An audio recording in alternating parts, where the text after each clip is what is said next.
La primera de las tres cosas que te quiero comentar esta semana tiene que ver con el nuevo paquete de ayudas que aprobó el gobierno, supuestamente para compensar los efectos de la guerra de Ucrania. Y eso ya es una primera mentira, porque nosotros sabemos que la inflación, que es el problema que se intenta enfrentar, no ha sido provocado por la guerra de Ucrania, sino por las políticas inflacionistas y keynesianas del Banco Central Europeo. Evidentemente, Pedro Sánchez lo último que va a hacer es criticar una política que a él lo ha beneficiado porque le ha permitido financiar su gasto público a tipos de interés incluso negativos, aunque a nosotros como ciudadanos esa misma política que a Sánchez benefició, a nosotros nos ha perjudicado. Entonces, lo primero es la mentira con la que se justifica el paquete de ayudas. Y lo segundo es que a mí no me gusta la idea que se ha creado y ya está totalmente consolidada de que ante cualquier problema el gobierno es el que tiene que resolvernos la papeleta, el gobierno es el que nos tiene que sacar las papas del fuego. Y eso conceptualmente es un error y sobre todo es digamos, deja nuestra libertad a merced de lo que el gobierno de turno interprete que son nuestras necesidades. Y ese es el error de caer en la idea de la necesidad. Esto es necesario. Entonces el gobierno interpreta que es necesario y entonces siempre avanza sobre nuestra libertad y por supuesto que aumenta el poder del gobierno de turno. ¿Qué hacen las medidas concretamente? Digamos, en esencia, quita la rebaja de 20 céntimos a las gasolinas, que le costaba al gobierno unos 6.000 millones de euros anuales, y ese dinero lo redirige hacia colectivos que potencialmente es más probable que voten al gobierno que los, digamos, usuarios de gasolina, que son un colectivo mucho más difuso, ¿no? Estas medidas cuestan 10.000 millones, le quitas 6.000 millones del descuento de la gasolina, te quedan 4.000 y esas 4.000 se financian con el propio incremento de recaudación que ha provocado la inflación. Por lo tanto, el gobierno no ha deflactado la tarifa del IRPF ni ningún otro impuesto como consecuencia de la inflación y ese dinero extra lo utiliza para dar dádivas según el grupo que le convenga, por supuesto con el único fin de afianzar su poder. Las medidas concretamente ya las debes conocer. Eliminan por 6 meses el IVA del 4% a los alimentos no elaborados esenciales, leche, huevo, fruta, verdura.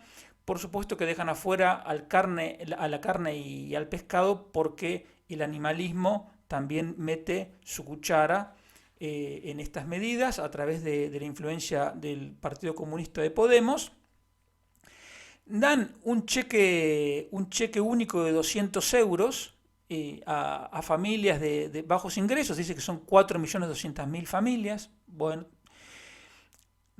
prorrogan la rebaja del IVA al gas y a la electricidad.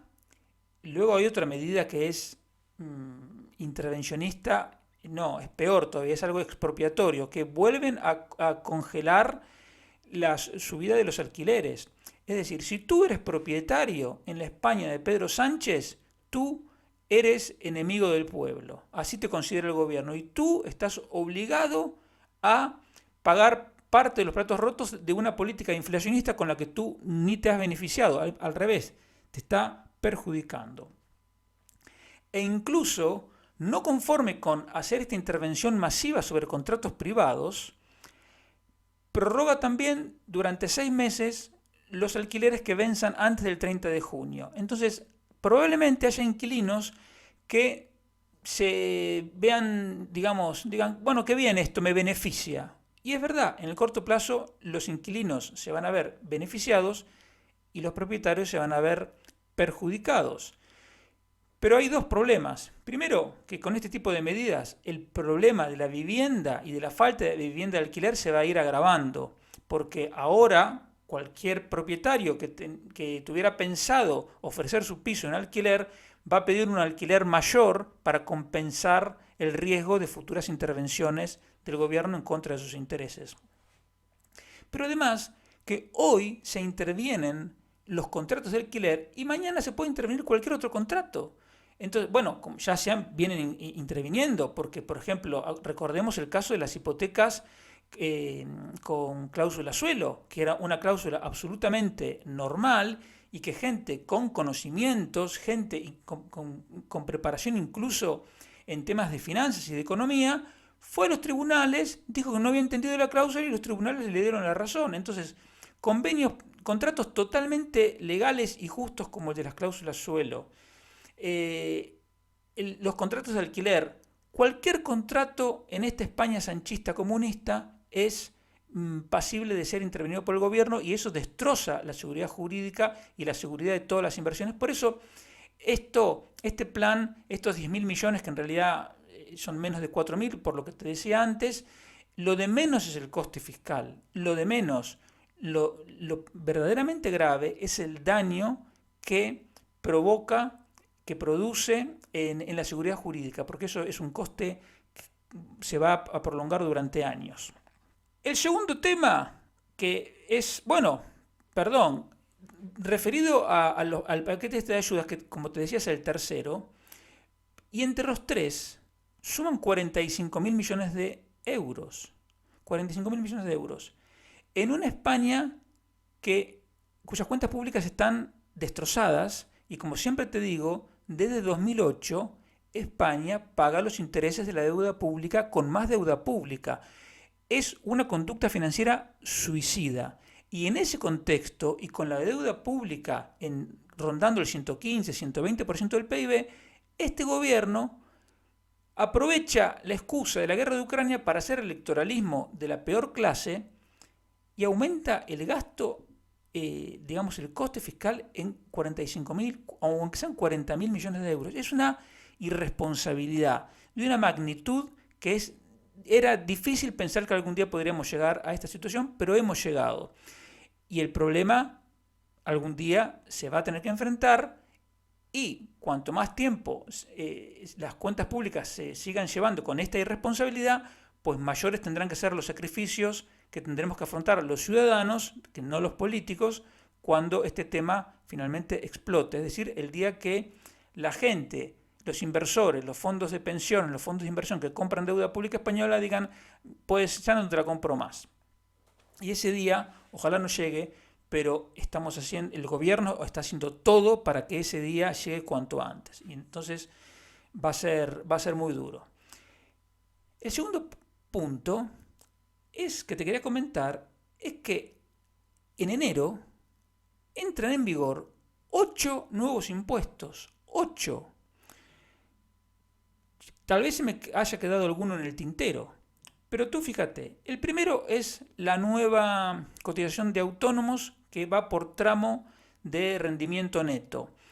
Es verdad que a algunos le va a aliviar el pago, pero a muchos otros se lo va a multiplicar.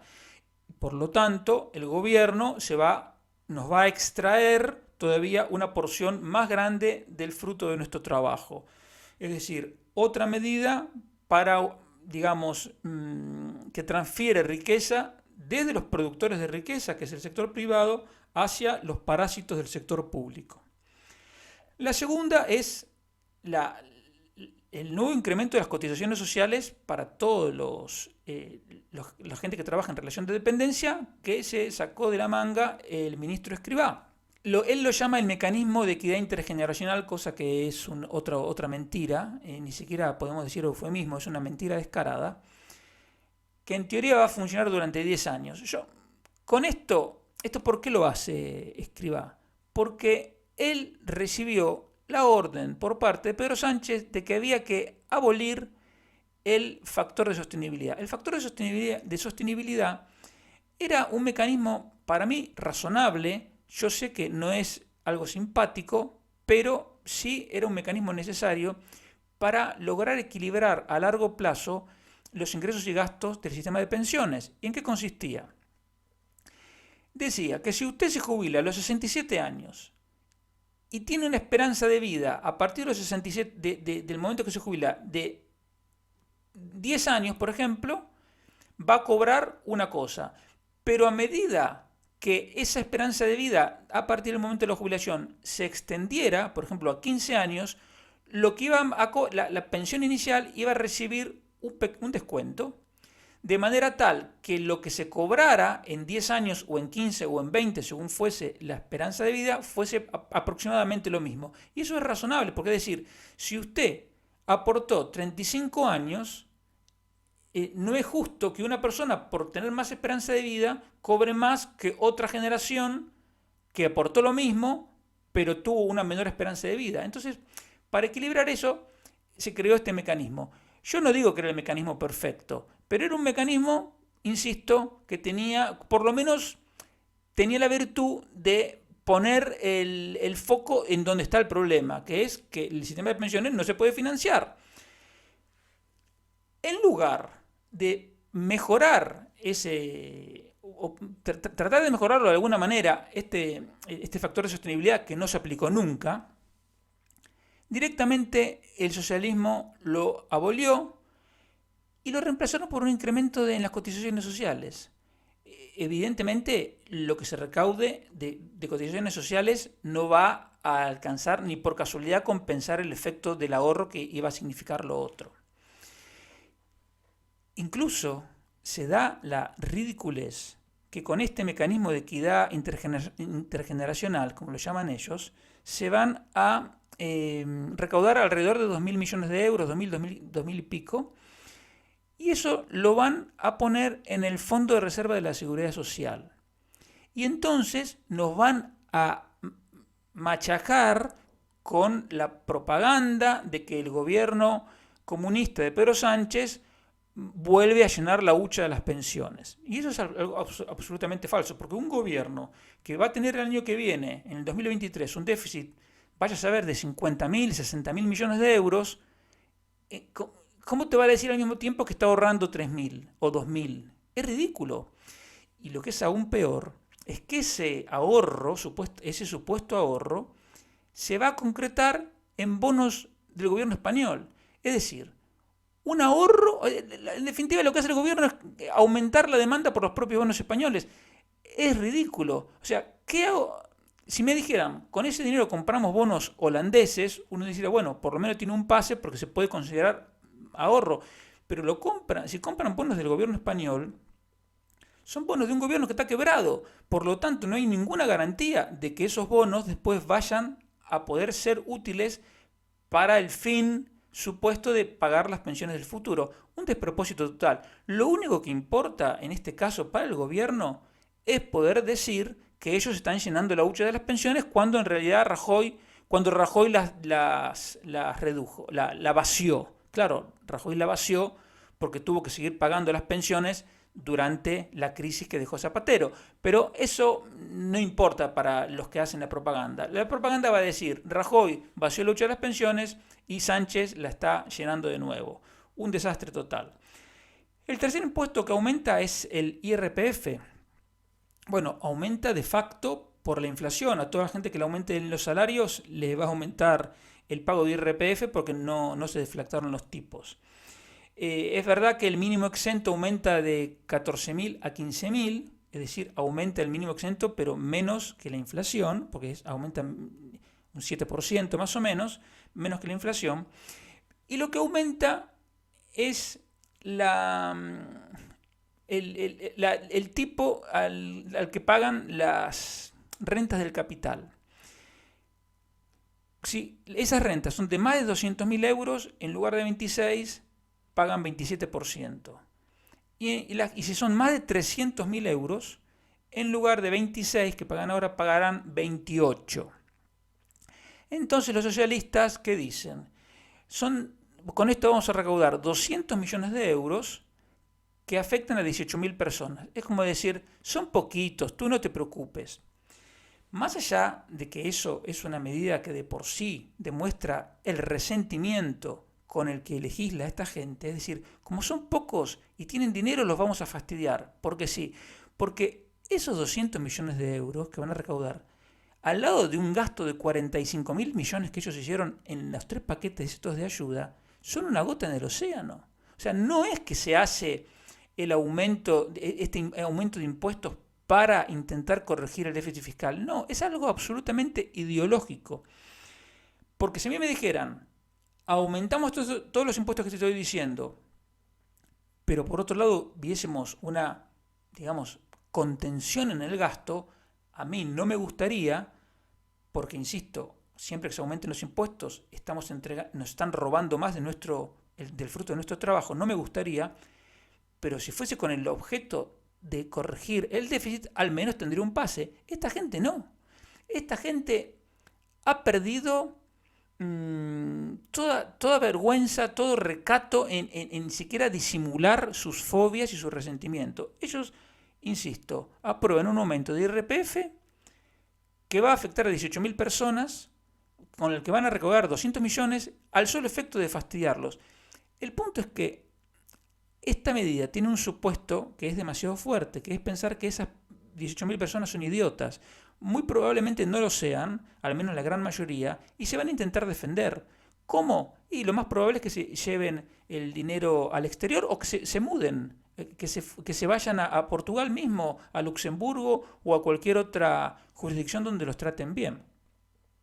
Porque si tú tienes de renta del capital, es decir, que cobras de intereses y dividendos más de 300.000 euros al año, es porque tú tienes una pasta enorme. Entonces tú, con esa pasta enorme, serás bien recibido en cualquier lugar del mundo. ¿Te insultan en España? Pues me voy a otro lugar. Por lo tanto, ni siquiera es seguro que vayan a recaudar esos 200 millones de euros. También sube el impuesto de sociedades. Como siempre te digo, es un impuesto que es doble imposición, que habría que eliminarlo por completo. ¿Por qué? Ahora lo suben porque España se sumó a este consenso progre globalista de que las multinacionales tienen que pagar al menos un 15%. Y hay gente que celebra esto cuando en realidad lo perjudica, porque si las multinacionales estaban haciendo un ahorro fiscal a través de ingenierías fiscales y ahora van a tener que pagar más, pues sus costes van a aumentar y lo van a terminar trasladando o lo van a quitar de investigación y desarrollo, con lo cual van a poder innovar menos, o van a invertir menos, o van a contratar menos gente, o van a aumentar menos los salarios, o van a aumentar un poco más los precios, o una combinación de todo lo anterior. Nada de eso es beneficioso para el consumidor. Pero a los socialistas les da exactamente igual. Ellos lo que quieren es decir, machacamos a las multinacionales. Ok. El quinto impuesto es el impuesto a la riqueza, que es una barbaridad expropiatoria, porque si tienes más de 10.600.000 euros te pretenden cobrar el 3,5%. Es una aberración. Tú, como te comenté en un programa anterior, si inviertes todo en deuda española, no te alcanzan los intereses que te generen los bonos para pagar el impuesto. Es demencial. Una vez más, es un impuesto ideológico. No está pensado para recaudar, está pensado para destruir, está pensado para simplemente dar rienda suelta al resentimiento del grupo de gente que nos gobierna. El sexto impuesto es el nuevo impuesto a las eléctricas, de 1,2% de los beneficios si las empresas eléctricas recaudan más de 1.000 millones, por lo tanto es para Endesa, Iberdrola, Gas Natural y Repsol. O sea, es un impuesto con nombre y apellido, cosa que es otra barbaridad, rompe totalmente la igualdad ante la ley. Aquí paga impuestos o deja de pagar el que quiere el gobierno. Eso es exactamente lo opuesto al Estado de Derecho, lo opuesto a la seguridad jurídica, lo opuesto a la igualdad ante la ley. Una barbaridad. Luego, el séptimo es el impuesto a los bancos, que les van a cobrar el 4,8% del margen de intereses y de las comisiones, siempre que recauden más de 800 millones de euros. Una vez más, es un impuesto con nombre y apellido, van a pagar los grandes grupos bancarios y nada más. Y por supuesto, esos bancos ya están subiendo las comisiones, como te he comentado, si eres cliente, por ejemplo, del Banco Sabadell, de Unicaja y de muchos otros bancos, te están subiendo las comisiones simplemente por eso. Es decir, son medidas que toma el gobierno que no arreglan las cuentas públicas, pero sí complican la vida a la gente. Y el octavo impuesto que aumenta este es de nueva creación, es a los plásticos de un solo uso. Son 45 céntimos por kilo de plástico. No sé realmente cuánto se va a recaudar por esto, pero una vez más esto muestra que el gobierno considera que la gente y que los empresarios son imbéciles, porque si tú prestas un poco de atención, te das cuenta de que hay una enorme cantidad de reemplazo de materiales, sea en bolsas, en envases, en los aviones, por ejemplo, en Iberia ya no te dan más tenedores y cuchillos de plástico, sino que son de madera, y un montón de medidas que se ha ido tomando el sector privado, que no hay ninguna necesidad de amenazar a la gente con un nuevo impuesto. Es decir, la propia demanda de los consumidores hace que las empresas se vayan adaptando a los gustos de los consumidores y resulta que ahora los consumidores están demandando más productos, llamémosle sostenibles, y las empresas lo están haciendo, pero que el gobierno se meta en el medio no tiene ningún sentido, es incluso perjudicial porque le roba a las empresas, en este caso, es decir, al sector privado en su conjunto, recursos que podrían utilizar para invertir, ahorrar, innovar, etcétera. Es verdad que compensando todo esto, hay una pequeña rebaja del IVA del 10 al 4% para los productos de higiene íntima femenina y alguna otra cosa menor hay. En definitiva, con esto el gobierno, que no rebajó los impuestos para compensarnos por el aumento de recaudación que provocaba la inflación, con todas estas medidas nos va a robar otros 10.000 millones, que son una barbaridad, pero que, insisto, es un gobierno que acaba de aumentar el gasto en 45.000 millones por estos paquetes de ayuda demagógicos. Por lo tanto, el agujero fiscal es enorme y todo el sacrificio que haga la gente que va a tener que pagar los impuestos, al menos el sector bancario, lo va a contestar judicialmente y ojalá lo ganen. Igual, digamos, no va a servir ni siquiera para reducir el déficit porque eso no va con el gobierno. Y lo tercero que te quería comentar brevemente es una nota de prensa de la UGT de hace unos días en la que hablaban de una tendencia imparable de la robotización en España que está reduciendo el empleo y bajando los salarios. Entonces, la gente de la UGT proponen para supuestamente combatir esa también supuesta tendencia, reducir la jornada laboral a 32 horas semanales, ponerle un impuesto a los robots y crear una nueva renta mínima para los trabajadores que sean desplazados y no puedan, digamos, recalificarse y reinsertarse en el mercado de trabajo. El punto esencial, ¿cuál es? Si la tecnología realmente generara desempleo y destruyera empleo, o sea, si la tecnología fuese destructora neta de empleo, un país como Japón o como Singapur tendrían que estar en niveles de desempleo enormes. Pero sin embargo, ¿qué vemos? Que en Japón la tasa de paro es 2,6%. 2,6%. Y en Singapur es 2%. Están en pleno empleo. Por lo tanto, los países más avanzados tecnológicamente son los que menos desempleo tienen. Por lo tanto, esta teoría de la UGT es disparatada. Solo con ese dato basta para darse cuenta que es un disparate. Pero yo creo que es probable que ellos se den cuenta, pero no les interesa, porque lo que les interesa a ellos es aumentar su poder y fastidiar a las empresas. Pero resulta que todas las medidas que proponen son incluso contrarias a su propio objetivo. Porque la idea de reducir la jornada laboral a 32 horas, ¿para qué es? Es para que las empresas tengan que contratar a más personal para que trabaje en esas 8 horas adicionales.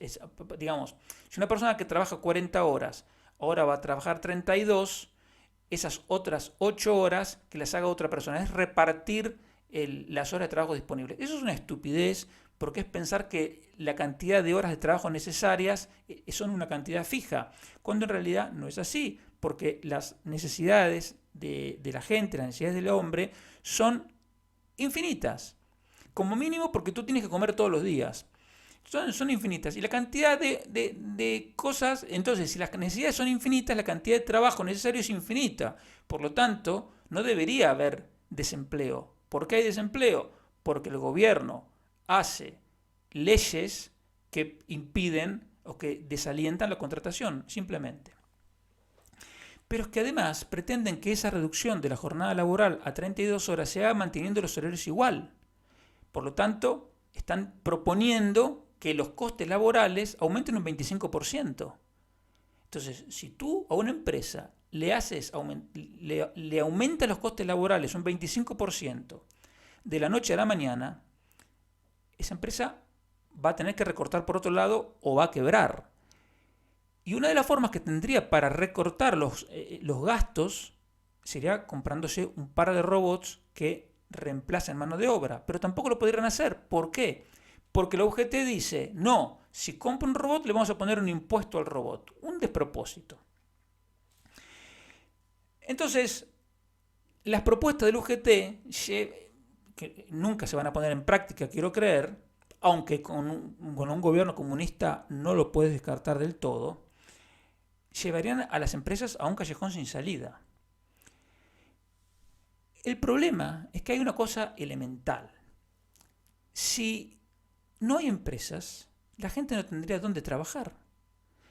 Porque el 83% de la gente en España sigue trabajando en el sector privado. Por lo tanto, todas estas medidas populistas, comunistas, antiempresarias, lo que están haciendo en realidad es poniendo en riesgo el pan de la gente que trabaja en las empresas, que son la inmensa mayoría. Y si no hay empleo privado, no hay salarios. Y si no hay salarios, no se recauda IVA, ni cotizaciones sociales, ni IRPF, y por lo tanto no se podría financiar ningún programa ni de asistencia social, ni educación pública, ni nada. Por lo tanto, lo que hace la UGT es de una irresponsabilidad extraordinaria. Y además hay otro punto que la UGT parece desconocer, que el 99% de las empresas en España tiene menos, las empresas no financieras en España, el 99% tienen menos de 50 trabajadores. Por lo tanto, son empresas muy pequeñas. Y si a esas empresas pequeñas les aumentas un 25% de los costes laborales, no van a poder responder ni comprando robots ni nada. Esa gente quebraría. Entonces, es verdaderamente increíble que la UGT, que pese a todo sigue siendo un sindicato importante, tenga ideas económicas tan obsoletas.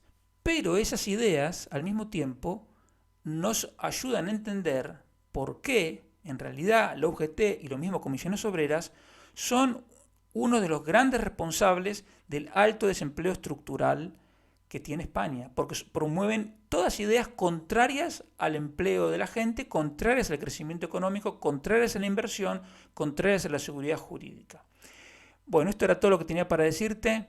Muchas gracias por estar ahí y lo mejor, te deseo lo mejor en el año 2023 para ti y para todos tus seres queridos.